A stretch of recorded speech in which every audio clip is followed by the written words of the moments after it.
That now then, people, welcome back to the Just Joe Football Show. I love this from the comments. No nerves, we've got this. Vic says, nerves? What nerves? That's what we're going to be talking about today. Obviously, there's no football this weekend, folks. It's a bit of an impromptu live stream. I just put into the football group chat, by the way. Just give that some love as well. Big up to Joe B for sorting out the Leeds Creator Cup, and hopefully you'll all be there in the chat as well. It's going to be, I'm so excited. I just want to give props to Joe for actually getting it off the ground. And he's been a bit of a one-man band with maybe a bit of help from Max at times, but he's absolutely smashed it out of the park. So well done for that, Joe. So yeah, I put it in the chat. Anyone free? Come on, jump on. Let's just have a little chinwag about Leeds United because there's no football this weekend. Gilly, we hadn't had Gilly on for a long time, for a very long time. Gilly has very strong opinions on said Brendan Aaronson, who I also have strong opinions on and think he's underappreciated, but last few weeks he's been poor. Gnonto was tried there for 45 minutes. The general consensus amongst the fan base is he should start there against Swansea when we come back. Gilly, what are your thoughts on Aaronson? Was this always going to happen for you? And should Gnonto be starting against Swansea? I think if you look at what Farke did with Rutter last season and the fact that I know what I'm doing with my strikers, all of that bit. And it was only when forced, really, to make changes. We saw the same in midfield this season as well. It was only when we saw injuries. Would we know how well Tanaka and Rothwell would have played together had it not been for injuries? So I think there's aspects around that. But really, for me, I don't suspect that Gnonto will start in that position. I think Aaronson will be coming back in. There's been a break. He's not gone for international duty. Farke clearly sees something in him. So I do think that we'll see him starting there. However, to me, it was really obvious that when you make a change, it was going to be positive in that space. And I think for Farke to make that change so early on in the game, it shows just how poor it was. Yeah, it's a good point you make, because the earliest we've probably seen subs, if it weren't for an injury, is like 60 minutes or something. So for him to do it at half-time was quite a surprise. And to be honest, I actually think as well, same as you, that he won't change it for Swansea. I think with Brendan having, in effect, like 2 weeks off, obviously they'll really start to ramp up training again next week. But you'd imagine that with that rest, Joe, that Aaronson potentially might come in. Or if he doesn't, right, it seems to be, I think the thinking is if he doesn't, Gnonto goes in the 10, but it means Rothwell gets dropped and Gruev comes in for a bit more structure in midfield. I think that's what he sort of alluded to post-match. What would you do, mate, and how do you think Farke will do it? For me, I think it needs to be a bit opponent to opponent for the rest of the season. So, we've got various styles that we'll come up against. We've got a couple of teams in there that will actively try and play football against us, like a Middlesbrough, where we're going to need to be pressing and proactive and doing that kind of stuff that Gnonto is less good at doing. And we're also going to face a couple of lower blocks. So looking at the fixtures we've got left, Plymouth are not going to be the most aggressive side. Stoke are not going to be super aggressive when we're at home against them. Same for Preston. We're going to face sides that sit deep, and that's where I think Gnonto's going to shine. But there's definitely a place for both of them. And I think anyone that's sort of swinging into it with an idea of Aaronson can't play again this season, he's done. You're missing the things that he does off the ball because they can be just as important as the things that he is doing on the ball for us. And finding that balance is what's going to decide whether or not we go up. And you don't get that balance by only choosing one side or the other, I think. Yeah, that's true. Do you, Gilly, think that he'll do that, though? I almost feel that Farke has his way, and this is how I'm going to play. Of course, he makes little tactical tweaks, but do you think he will do that? Or do we revert back to that Gruev away, Rothwell at home kind of vibe for the running? It's a fair question. I think when you look at the away record when starting defensive midfielder, I think that speaks for itself. Dropping Rothwell at home, I think, would be bad, regardless of what happens in front of him, because he's been so effective. Even when coming on, he were effective. You think of the goals that Ian Stroik put together for us. But for me, I think he must start. And it's almost worth the negativity of having Aaronson in the side to have Rothwell there. But I would not play him from now to the end of the season. I don't think there is a role for him. I think it's far too negative. And you're thinking, I'm putting him in there for his defensive work. I don't want him there for his defensive work. I want us to go and actually take it to teams, and I want us to play in a way that we can, that shows that attacking prowess that we've got. And I want 4 effective attackers on the pitch so that we're taking the game to them rather than thinking that it's almost like a negative way trying to defend from the front, whereas we want to hold the ball. So is that as effective as it would be otherwise? Do you think though we would get all the ball if Aaronson wasn't there, because he, like you said, defends from the front, which enables Leeds United to get control of the game in a sense? Do you think, or not? Because I just think that maybe without Aaronson there, it is almost like too open. I'd worry that with Rothwell, with Gnonto, that look, we're still. I don't know. We've looked shaky defensively last few, and I think it's no coincidence that since Aaronson's dropped off, Leeds United I know he's not. It sounds mad to someone. I go, since he's dropped off, Leeds defensively and structurally and shape's dropped off, and people go, "What?"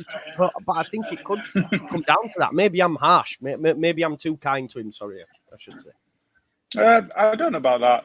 I think the loss of Ampadu is as big as anything in terms of the structure and the defensive solidity. I think it's a big miss not having him. Yeah, no. Sorry for the background noise. I am at uni today. No. It's good, mate. Someone was knocking on my door. That's why I was like, "What the fuck's that?" And I'm like, "Yeah, that's not getting answered." That.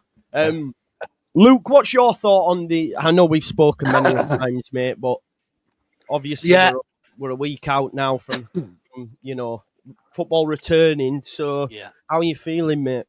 Couple of good points. Specifically about us or Aaronson? Just in general, mate. Yeah, we can chat Aaronson. Yeah, no, I'm a lot more nervous than I think we should be. I think we've put ourselves in this position. And I said a few weeks ago, the only team that can stop Leeds getting promoted this season is Leeds. We're better than every team in this league comfortably. And I think the worrying thing is now that we have seen a drop-off in form. However, I think the only positive we can potentially take out of that is this break has probably come at a better time for us than the others. I think last season we didn't really want that international break because we're on that great run. We didn't want this break in this stage of the season, whereas I think it's probably given us a bit of an opportunity to regroup and recover. And I know we've lost some of our vital players that have gone out on international duty and things. Looks like that's been managed relatively well. Firpo not playing in the first. Aaronson not going at all, which is fantastic news for us, and certainly for me. And Tanaka as well. Obviously, they've already qualified. But he didn't start for Japan. He has so which potentially means he may start the second of the two. But they have already qualified, so it would be nice to see them just maybe try some new things out. I am concerned, and I do have a little bit of worry, but I think that's Leeds PTSD more than anything. I think I don't think the team are as concerned and as worried about us. I agree with Gilly. Missing the loss of Ampadu has been massive for us. Not necessarily as a footballer, but as a leader. I don't think Pascal Strike is a captain. However, I don't see him in training week in, week out.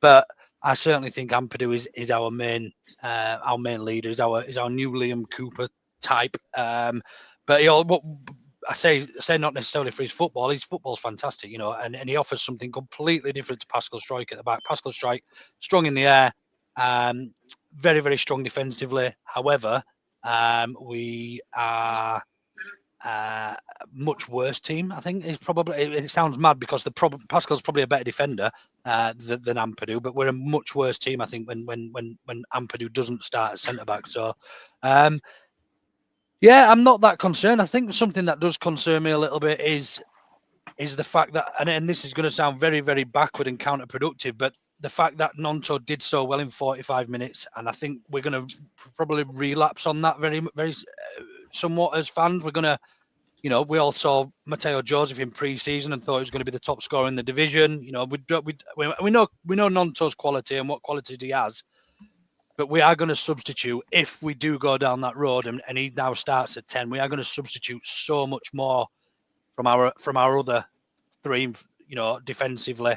And I know Gilly said there he wants a more attacking front four and somebody not necessarily to lead by example defensively in the 10. But we've arguably got 5 attackers already in games because we've got Firpo and Bogle joining every attack. If Rothwell starts, we've arguably got him in attack as well. So it's one of them. You're going to substitute a lot of hard work defensively, and he very often is in front of Joel Piroux and Dan James and Solomon defensively and leading that press. So do we want to substitute that hard work and effectively rely more on Joel Piroux to do more pressing? Because Willie Gnonto isn't going to give you that. We know that. He's not. That is not his game. But what he can give you is the pass he put through for Jaden Bogle the other day, or Dan James, whoever it was. I think it was Bogle. Dan James to lay it off for Bogle's goal, wasn't it? Sorry. But again, the break will have done Aaronson well, I think. And I still think Aaronson probably does start, and he knows this is now an option that he can look into at 45 minutes, maybe a bit earlier than usual. So positive, but still a little bit concerned, I think, on recent form. Yeah. Do you think it's a bit of a worry, Luke, to throw it back to you, that the manager's taken till game whatever we're on 38 to try Gnonto in there off the bench? No, I think it's been game management. I don't think we've needed to try it until now. I think the drop off in form recently has probably suggested, Aaronson might be tiring. And I know I stuck it to Evie when I said the other week on here that I said there's no evidence of him tiring at this stage of a season, based on length of seasons and things. And she mentioned in Germany it happened and things. But when you consider the lad's been running about 13 miles or 30 kilometres a game and 2 miles more than the majority of players, it's no secret that you're going to be more tired when it comes to the business end of a season. So I think it's probably been forced, that hand, if I'm honest, Joe. Yeah. I think there's something in that. Joe, where do you land on it in terms of, like, are we at a stage really where, why is someone knocking on my fucking door again? Sorry. I'll to take some flowers in for a neighbour, by the way. Joe, I was going to ask you, are we in a stage of the season where we can be risking it and just saying throw caution to the wind and let's try Gnonto there for 90 minutes? Because if it don't go well at home against Swansea, we might be like, I mean, we can be in a position of saying, yeah, let's just chuck it all to the wind and it'll work out because Gnonto was great for those 45 minutes. And it feels like that 45 minutes has made everyone forget all the other 45 minutes for the season before that, where everyone was saying to each other, yeah, well, is Willie Gnonto really all that? We should have sold him last summer when we could have got £25 million for him and all that kind of stuff. And it feels like 45 minutes of good football from Willie Gnonto has sort of entrenched that narrative against Brendan Aaronson, and people want someone to pump up as sort of the alternative. And if Gnonto is looking like the only alternative option, then people are obviously going to go all in on him.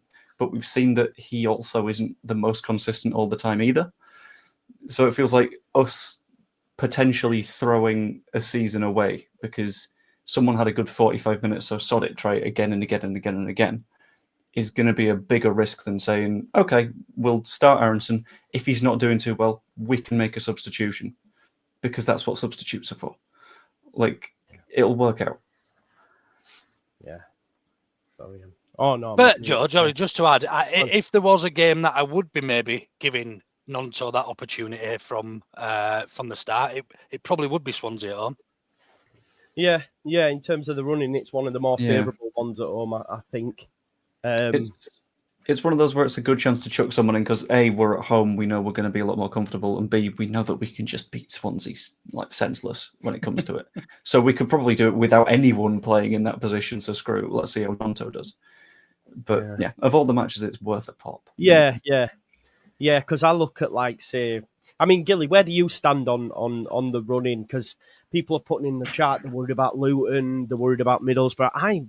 For some unknown reason, like, I'm just worried about Paul Heckingbottom's Preston at home on, I think that's a lunchtime as well. There's something that stinks of a 0-0 or 1-0 from a set piece. Preston just been moved to 8 o'clock, that one? No, that's Stoke, isn't it? Stoke's been moved to 8. Yeah, Stoke's at 8, and then we're lunchtime on Easter Monday, I think. And then the 8 o'clock games, Burnley versus Sheffield United. So yeah, Gilly, where do you stand on the running? Where do you think we'll win and lose points? Because I think we'll win all the home games. I am nervous about some like Preston, but I'm confident that we can win them all. So I am as well, and I think we should be. I think a lot of this now, at this point, is about holding nerve. And, there's been quite a few comments flying around about it's the fans that have lost nerve. I think Debs was in one of our recent podcasts on the chat saying it's the fans that have lost it and not the players. The players just kept to the plan. You look at QPR and the fact that we got some sort of result, whereas last season we got battered down there, and the differences. But equally, what Lucas said about the international break, I think this international break, I think is right, came at the right time, whereas the last one, this time last season, came at all the wrong time, and we went into it on a high. We've come into this one, we'd lost our streak of not losing games, and then we picked a point at QPR. You're thinking when we've equalised, thinking we are going to go on and win it, and then we didn't. So that feels like a negative there. But I think coming into this feels like, right, it's a break to really set up and go again, and that's what it feels like, rather than it being a international break again. It feels like that chance to recharge, and I think the fact that we can look at this season, there isn't a Leicester. We're not doing all of that chasing. Somebody else has got to do that chasing this time, and they're looking at us as that. It's a different context to last season. So I think it's just about who can hold the nerve. We know that we're good enough to go and win all of those games. We're not going to win all of them, but we go into them knowing that we're good enough to win each of those games as they come up. And I think there's a lot to be said for that. And if you win all your own games and you draw your away games, almost absolute certain to go up. And it feels like we can go do that.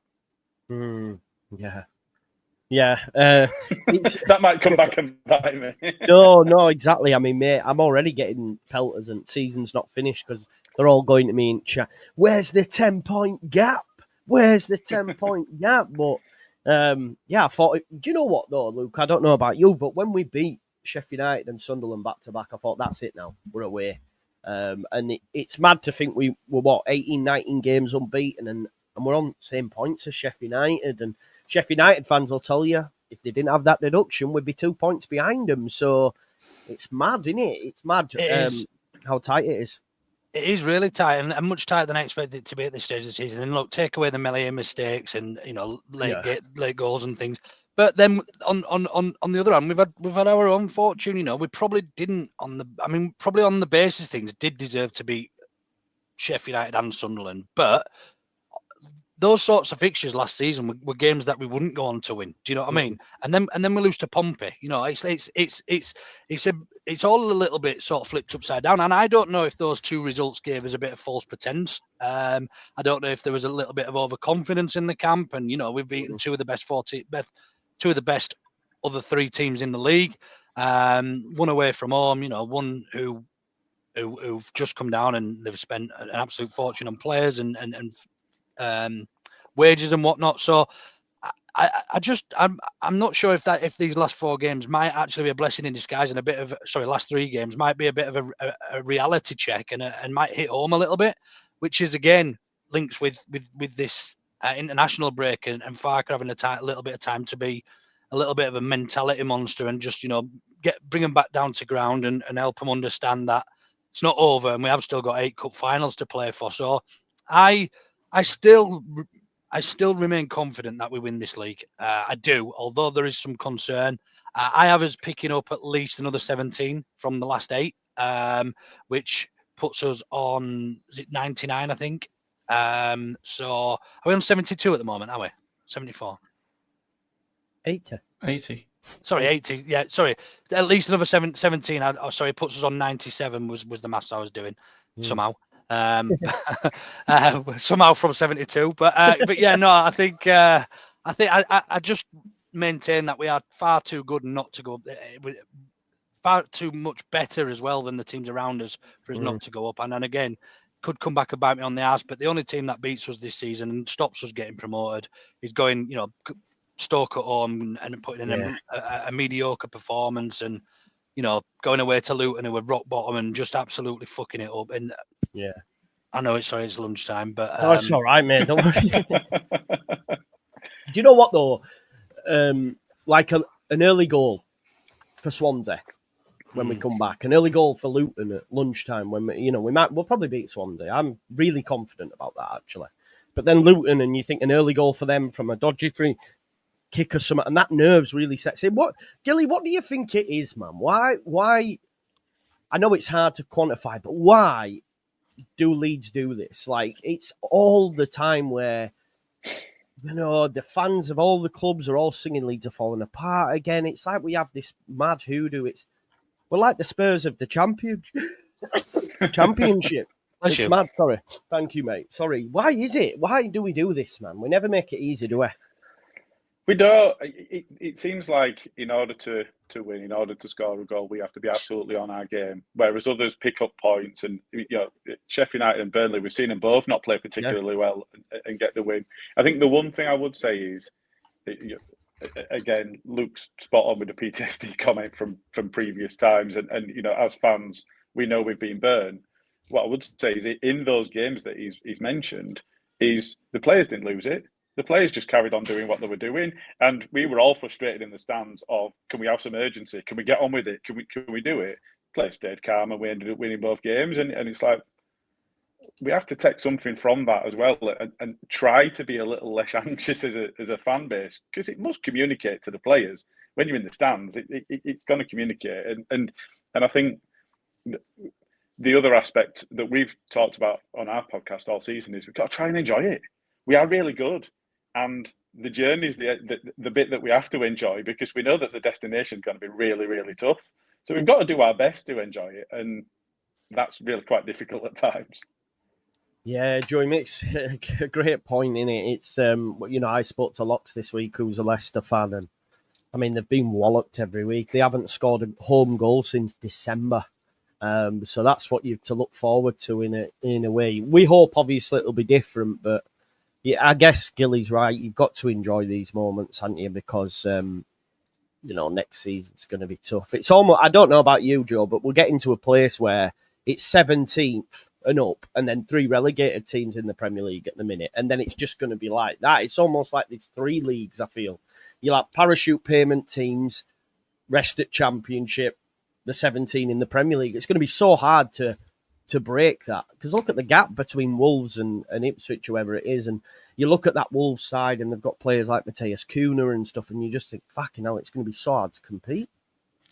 Yeah, that's why throughout me having a YouTube channel, you'll have noticed that my entire thing is I'm going to try and be as positive as I can, because I know for a fact that as we're in the process of trying to get promoted, this is when things are good. This is when we're allowed to be happy. Because next season, it's going to be you're beaten by Spurs, then you're beaten by Villa, then you're beaten by Wolves, then you get a point away at, I don't know, someone named somewhere that's irrelevant. Brentford, Palace, that'll do. And it's just going to be such a drudge next season that, screw it, we might as well be happy for this bit, because we're not going to be very happy for the next bit. And that's why I'm sort of always trying to take that approach of, things are good now. Let's just remember that, because things will be bad next time out. And if we get to next time out and we've not been happy in this bit, then the next bit is going to be miserable. Significantly worse. I think if we do go up, we've just got to hope and pray that there is one team that, and there hasn't been this season, that's been up there, that's been really shit, and we're the best of the 3 that come up. Because ultimately that's going to be our prime objective, is to finish 17th. Anything above that is a bonus, Yeah, of course. And it's probably you'll probably see a real shift in the fan base as well, because at the moment there is a sense, I'm not going to start calling people entitled as an individual, but there is a sense of entitlement that we're going into games and we're expected to almost win every week, and that is the feeling. You look on social media afterwards and people are like, well, we've only got a point there, you know what I mean? West Brom away, what the fuck, what's the bloody hell's going on?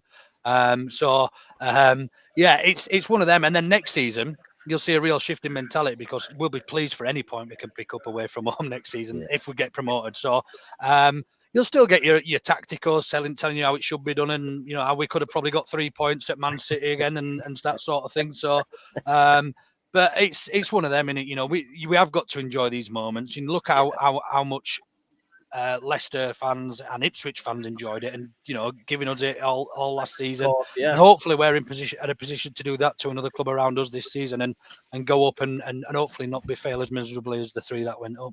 Yeah, and do you know what as well, Gilly? Like, I was on a Liverpool channel late last night, and obviously I was explaining how we'd, the last 3 times they've won it, we've won it, and then we ended up talking about that COVID season, and Liverpool won Premier League, and we won Championship, and it was in COVID, and we didn't really get to celebrate. I mean, there were some there when they did the bus outside Ellen Road. I managed to get there for the one at Millennium Square.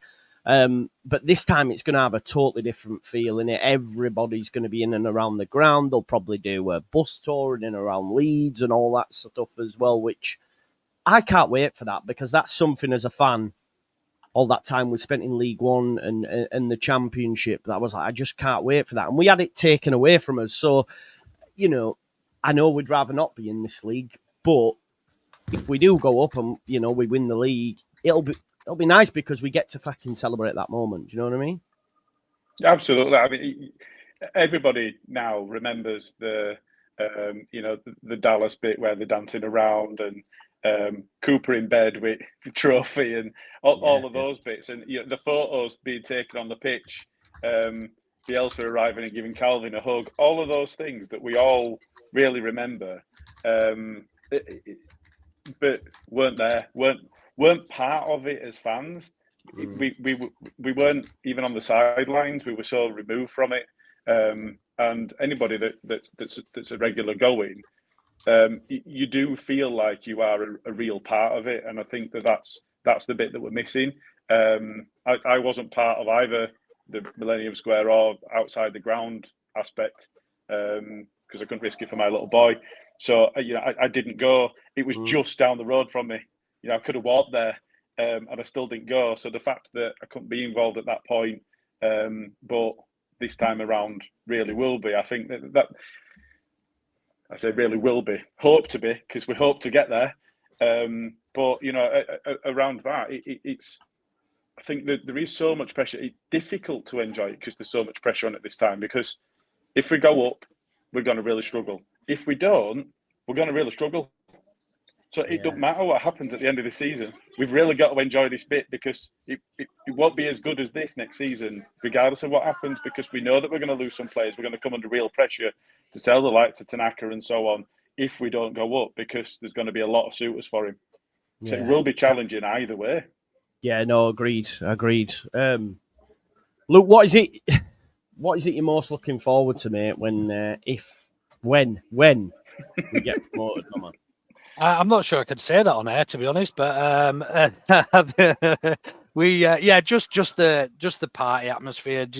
I'm not even going to think about the football. I'm just going to enjoy the moment. I'm going to spend every minute I can. I've already made plans to go down to Plymouth on the last day, if there's a possibility of us being promoted, or if we've already been promoted, taking my camper van, finding a pitch somewhere on the beach and literally just sleeping. And if I even manage to sleep, not even probably likely going to get a ticket. It's just going to enjoy it. But I think for me, as a fan base, we just need to settle down a little bit and take each game by game, play our best 11, forget about the game after and people being rested. The actual. There's people, the data analysts at the club that will know what level of fitness players are at, and they'll know if they're capable of playing for 45 or 60 or 90 minutes or 70 minutes. For me, it's just a case of playing your best 11 or the best 11 that's suited to our current setup, week in, week out, that are available. If somebody gets injured, that's part and parcel of football, I'm afraid. And that, look, if somebody gets injured because somebody says they've been playing too many minutes, that's likely rubbish, because they will be using the data simply to suggest whether or not they can or can't play. But I just think we have to take a bit of a deep breath, take a step back, take each game as it comes, and hopefully we can see the league leaders. What do they call it now? Do they call it just the championship trophy? I don't even know, Joe. Do you know? I'm just going to say the championship trophy. Yeah, that's what hopefully, we'll go with. Hopefully we've already lifted that by Bristol, because I think, don't Burnley and Sheffield United play third to last game of the season or something? So we could effectively play, dependent on the result of that game, we could potentially providing things all go our way, be lifting the trophy at home or to Bristol on the 26th of April, the penultimate game. Yeah. I think it'll be done that early. I honestly do. I think, Luke, I think Easter weekend that you've mentioned, because there's Good Friday, then Easter Monday, we play Stoke and them two play each other at 8 o'clock. And it might be another one of them where, you remember, like we went up last time, Huddersfield, yeah, exactly. So we might all watch that game at 8 o'clock and it might end a draw, and that's like, right, that's Leeds done, home and hose. Do you know what I mean? So I agree with you. Yeah, because you've got two games in that Easter weekend could be amazing for Leeds. And we don't have a good recent memories of Easter either. It could alternatively be really bad, though. I mean, if we go down to Oxford and put in an awful performance and then, one of those two Pipsers, we drop into third or whatever, it could. Imagine they only need a point. They're like, we only need a point. You know what I mean? Yeah. I'm not sure we would have we'd have to see a major drop off in form and results in order for that to happen. But I think it might be done. I hope it might be done. It'd be nice to have it done by that Bristol game at home and have the champions come out and champions elect come out and then obviously go down and have a party on Plymouth Beach as well. I'm you know what, I'm looking. I say I'm quite nervy or concerned about the current form. I've not actually been that nervous this season. There's been games that have made me nervy individually, but running up to games and stuff. And again, this might be a sense of entitlement on my own, but moving up to games, I know that we're the best team in this league on the day. There was nobody who could. If we play with to the levels and capabilities that we can, there is nobody who will touch us in this league. Yeah, and it's just a case of that mentality and just keeping ourselves together up until the season's over. Look, we've got 6 weeks left of the season now. It's crunch time, and it's time for men to be separated from the boys and people to stand up and be counted and hopefully go down as Leeds United heroes. Yeah, that'd be class, man. Like you say, when you mentioned that 6 weeks when we come back, it's mad. It's going to be wall-to-wall football. It's going to be full of tension, nerves, everything. But that's what you're a football fan for. Yeah. Before we finish up, Joe, do you want to give the people watching a little bit of an update? Anything you can share with regards to the football match? What I can so share. Excited, so excited. Again, just props to you for sorting it, man. You're so excited. You didn't think this was going to happen, you cheeky bugger. Now. That's what I mean. I'm so excited now, whereas before I was very sceptical. I've admitted that to you. I didn't think you'd get it off, and you have. So fair play. And now I'm excited. Woo! There we go. So what we've got is we've got kits designed, we've got teams named, we've got captains named, and I'm not going to tell the general everyone any of that just yet, because that's going to wait for a few more weeks. We've got a kit partner. We've got the venue. We already know that it's at John Charles on the 20th of July. Don't quite have a kickoff time yet, but I'll work it out. We've got a website. That's great. I'll be pushing that soonish. It's going to be live streamed by like a proper production company. It might have merch. I don't know yet. I've got a call about that in like 45 minutes. It's got insurance. That's exciting. And imagine, right? You did merch. Yeah. Imagine you did merch, and then you're playing, and then you looked at the crowd, and someone's got Wayman on back. I'd be like, yeah. Yeah, man, quality. Have you got kit numbers sorted yet, Joe? That's really important. I've got my number. I've got your number. No, I only joke, and only Joe Blackburn could make insurance sound exciting, couldn't he? Yeah. We've got insurance. Oh, it's wonderful. It means that if anything happens, I don't owe someone quite a lot of money. So that's good. It's going to be good, man. I'm excited. I'm excited. I haven't played football in a long time, mind, so we'll see. It's going to be good, man. Hopefully there's no kicking off in terms of ultras and stuff like that, Well, I'd say hopefully there's at least 2 kickoffs, and then ideally more if we get a lot of goals. But yeah, true. Danny B says, seeing everything Joe B has put into this, everyone has got to be stunned at the level of detail. You're all going to love it. Massive credit due for Joe B. Matt says, Joe, you are riding bench. Nah, it's not happening, man. I might have to come off because I'm not fit, but yeah. No, it's exciting. Luke, are you looking forward to it if your knee holds up? Yeah, I mean, I'd love to say I'll be able to play, take any part in. If not, I'll be getting involved some way, shape, or form, whether that's commentating or managing one of the sides or something like that. Maybe, I don't know yet. I'll see how the knee holds up, but I've got another appointment at the end of this month. It's not looking too clever. Yeah. Well, you got to be there though, right? I'll be there. I'll be there. Right? I mean, Yeah, I'll be there. Yeah, don't worry. So if anybody wants to come and chin me for anything I've said or anything, you can come along. Love this. Joke left back like his brother Ogilvy. Yeah, man. I look like that guy. That's where I'm. Yeah. Yeah, Joe's better than Firpo. We shall see. My phone's ringing as well, folks. So on that note, we'll end it there. Thanks for spending your lunchtime with us. Thanks, Joe. Thanks, Luke. And we'll see you in a bit, people. Bye-bye. Take care. Bye-bye. Totally.